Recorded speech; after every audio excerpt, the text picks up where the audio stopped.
You know, um, Millions of you are doing this literally every single day. Oh, yeah. Totally ubiquitous at this point. Right. You sit down at your laptop, you open up ChatGPT or maybe Gemini or Claude, and you just type in a prompt. Just a normal part of the workflow now. Exactly. And it might be something super trivial, like asking for a gluten-free substitute for cake flour. Or it could be something intensely sensitive. Like pasting in a passive-aggressive email from your boss. Yes. Asking the AI to help you, draft a professional response so you don't get fired. You hit enter, the cursor blinks for like a split second, and this perfectly formatted, nuanced answer just appears. It feels like magic. It does. It feels incredibly intimate, too. Just you, your keyboard, and this hyper-intelligent, totally private digital assistant. Well, I mean, it is designed to feel exactly that way. Right. The whole user interface, it's built to mimic a private text message thread, like you're texting a friend. But that feeling of a closed, secure loop, that is a carefully constructed illusion. Illusion. Yeah. The moment you hit enter, your data embarks on this really complex journey through corporate infrastructure. And that is exactly what we are getting into today. We are looking under the hood of the AI data pipeline in this deep dive. Time to see what actually happens to those prompts. Exactly. Our mission today is to decode the actual official privacy policies of the big five AI companies. So we're talking OpenAI, Google, Microsoft, Anthropic, and Meta. Because let's be real, most users are completely in the dark about this. Completely.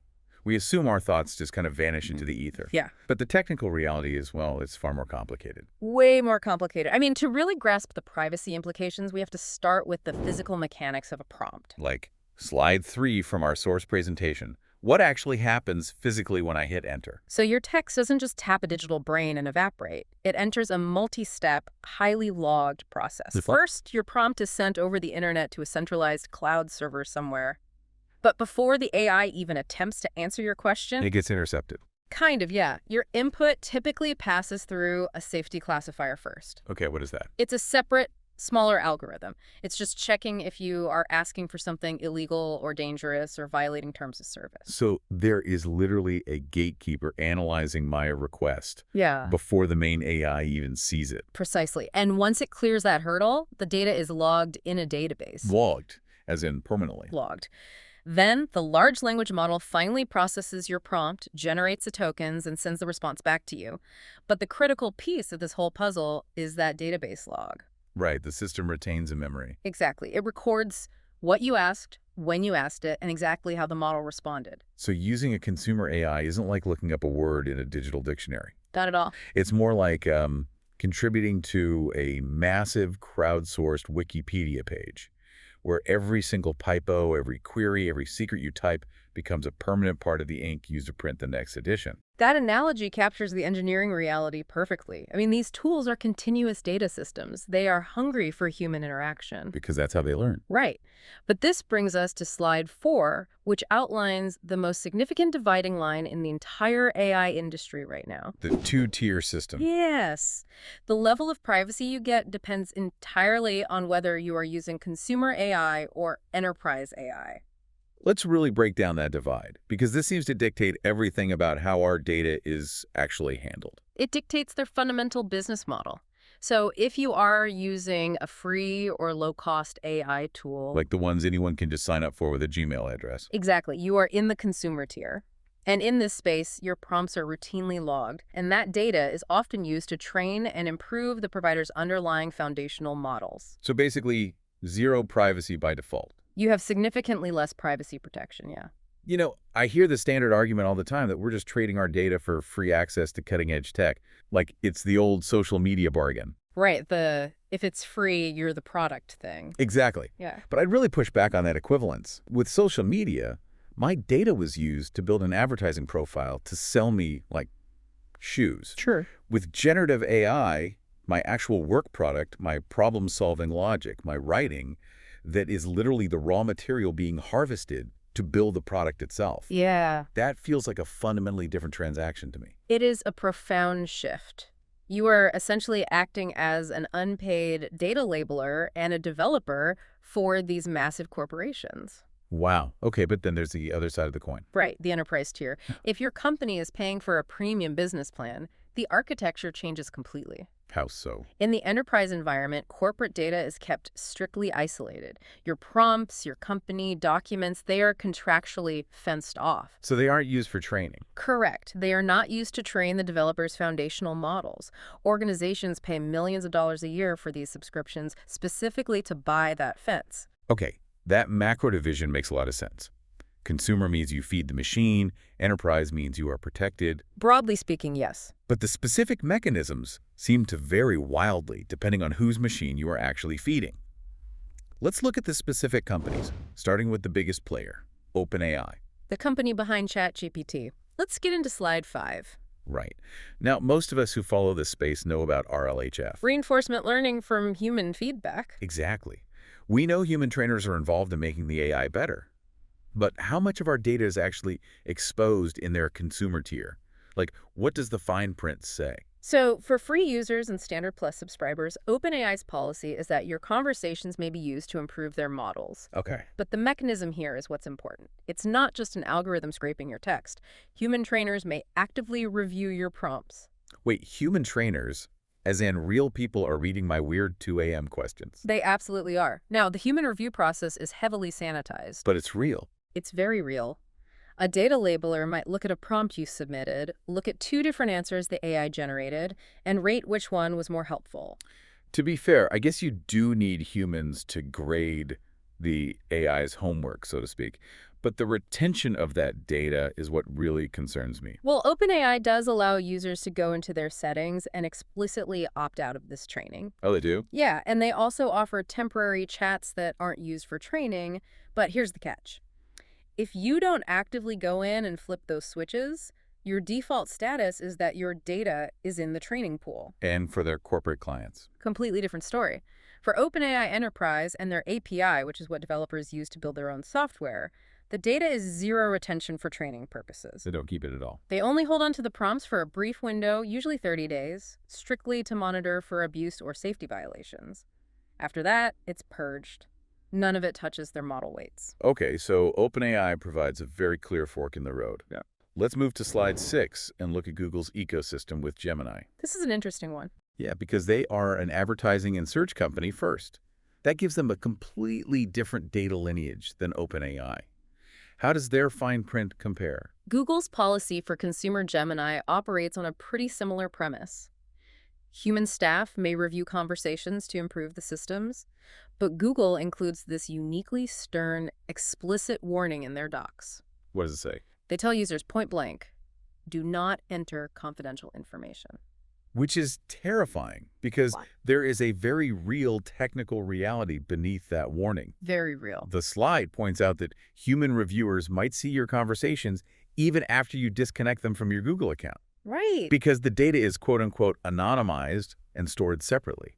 I think a lot of people assume, oh, I deleted my chat history, so I'm safe. Yeah, they do. Why is anonymization basically a myth when it comes to large language models? This is such a critical technical concept. Think about how traditional databases work. They store data in neat rows and columns. Like an Excel spreadsheet. Exactly. So if you want to anonymize a medical record, you just delete the column with the patient's name. Easy. But neural networks don't store text that way. How do they store it? They use what are called vector embeddings. Okay, what does that mean? They convert concepts, words, and relationships into massive multidimensional mathematical coordinates. So it's not a filing cabinet? No, it's more like baking a cake. Baking a cake. Okay, I like that. Walk me through it. Let's say you type a highly specific scenario into Gemini. Say, a detailed summary of a toxic HR dispute at a mid-sized paper company in Scranton, Pennsylvania. Very specific. Right. The model encodes the relationships between all those specific details into its mathematical weights.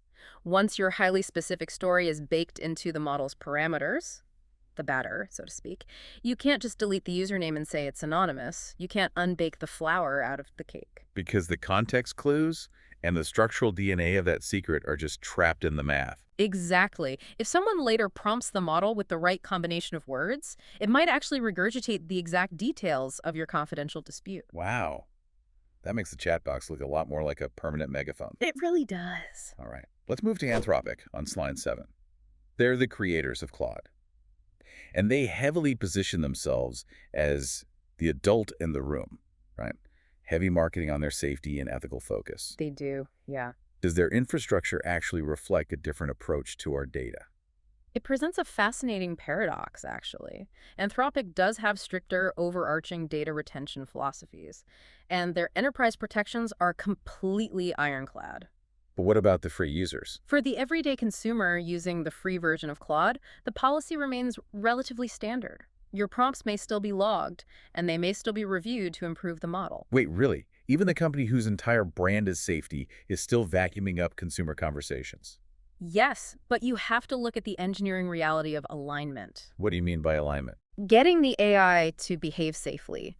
To build a quote-unquote safe AI, you actually have to train it on what unsafe, chaotic human behavior looks like. Oh, I see. You can't train a model to refuse malicious requests if you don't have a massive database of real people trying to trick the system. So they need the consumer data to build the safety guardrails in the first place. Exactly. They need the raw data to figure out how to be safe. That is wild. Okay, let's pivot to slide 8.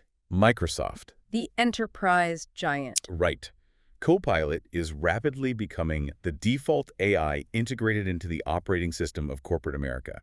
Because they own Windows and Office, their approach has to be different, right? It is. Microsoft draws the sharpest, most aggressive boundary in the entire industry. How sharp are we talking?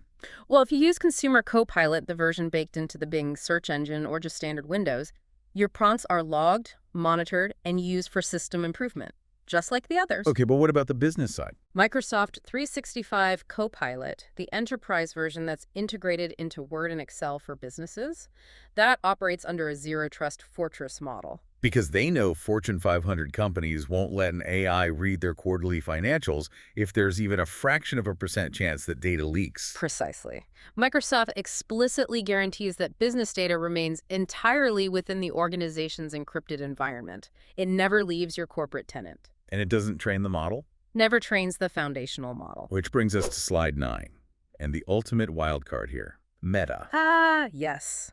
Mark Zuckerberg's strategy. They are playing a totally different game by heavily pushing open source AI.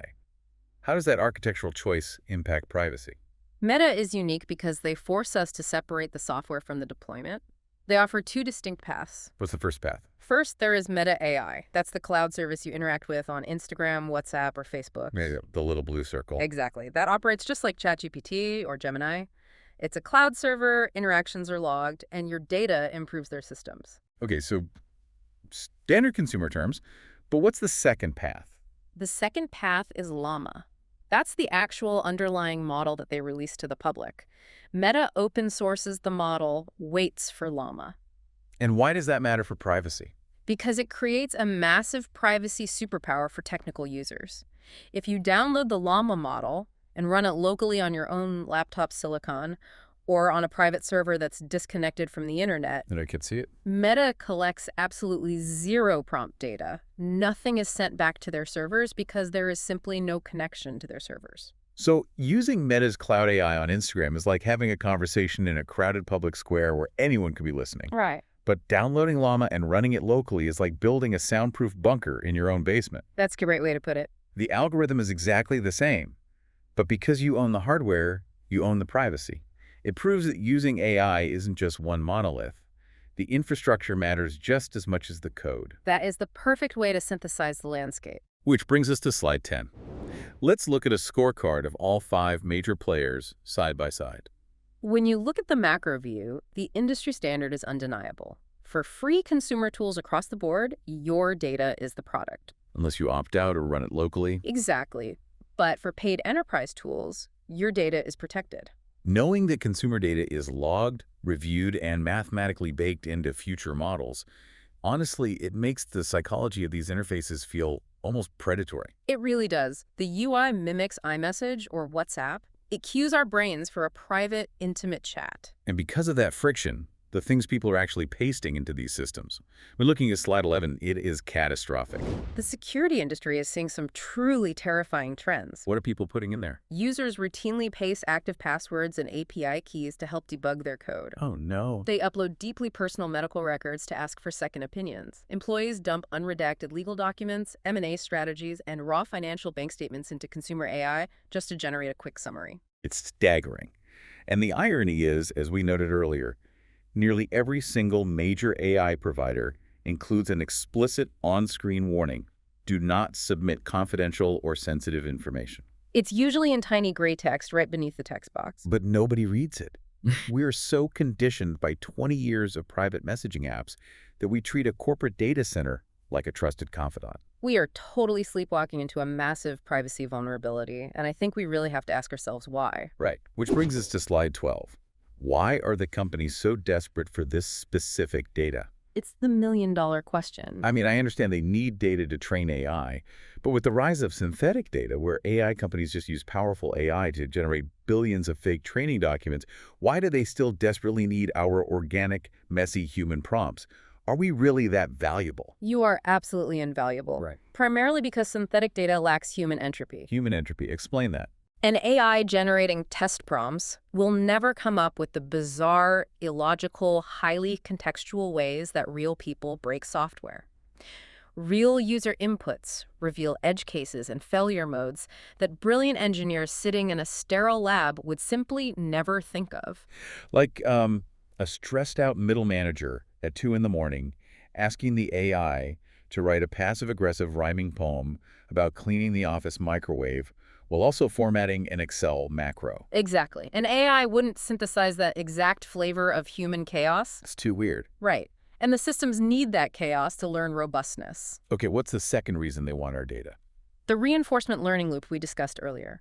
By tracking how you interact with an answer, whether you copy it immediately to your clipboard or you yell at it and ask it to regenerate 3 times, they get direct, real-time feedback on what good actually looks like. Okay, let's take that a step further, because this blew my mind in the presentation. If I spend 20 minutes refining a prompt to generate a marketing campaign, tweaking the AI's output until it perfectly matches my brand voice, I haven't just solved my own problem, have I?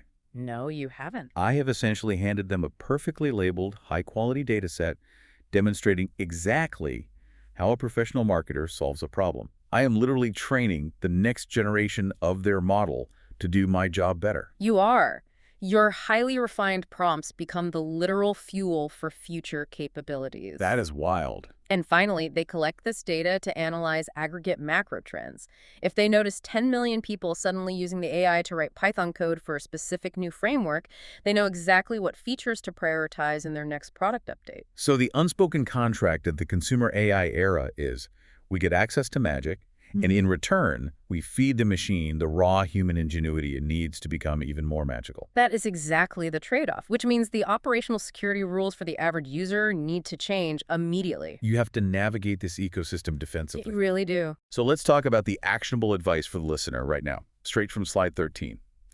How do we protect ourselves given this reality? The absolute first step is adopting a never paste list. A never paste list. I like that. What's on it? Under no circumstances should you ever input passwords, private client data, medical history, legal records, or financial information into a consumer tier AI tool. Because of the vector embeddings? Right. The risk of vector-based de-anonymization is simply too high. Okay, but if you absolutely need an AI to process sensitive data, what is the alternative? We can't just stop working. You must match the tool to the task. If you are doing corporate work, demand an enterprise AI tool from your employer. Because those carry the contractual data fences. Exactly. And if you are handling deeply personal or confidential data on your own time, invest the effort to run a local open source model like Llama on your own hardware. The bunker. Build the bunker. And what if you're just using standard ChatGPT or Claude for personal brainstorming or harmless tasks? Meal prep, travel itineraries, that sort of thing. Go into the settings today, right now. Actively enable the privacy opt-outs. Turn off model training history if the platform allows it. Just flip the switch. Yes. And most importantly, read the actual data policy before you start pouring your heart out to a new application. The presentation distills this into a really brilliant rule of thumb. It's so simple. If it shouldn't be public, don't paste it into an AI. It's the golden rule. It completely reframes how you look at that blinking cursor.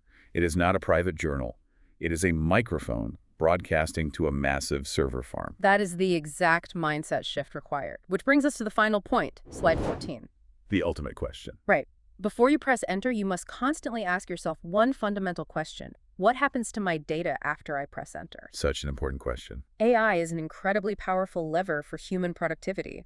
But true literacy in this space means understanding the architecture of the tools you actually rely on. So the next time you sit down at your laptop and that cursor blinks at you, remember the pipeline. Remember the logs. Remember the vector weights, the human reviewers reading it, and the massive difference between consumer and enterprise infrastructure.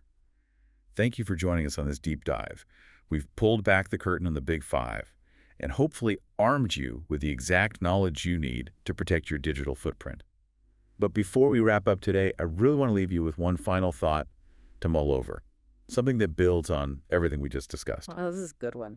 We talked about how models don't just store text, right? They mathematically encode the relationships, the nuances, and the secrets of the prompts we feed them into their foundational weights. Yep, the cake batter. Exactly. So if hundreds of millions of people are currently pouring their unfiltered anxieties, their unredacted mistakes, and their deepest late-night questions into these systems, what happens in 5 or 10 years? It's a scary thought. As these models become the undisputed foundation of our digital lives, will the ultimate big data breach of the future not be a simple list of stolen credit card numbers, but a cryptographic unlocking of an AI model that reveals an archive of humanity's most intimate, unfiltered consciousness? Something to think about the next time you hit enter.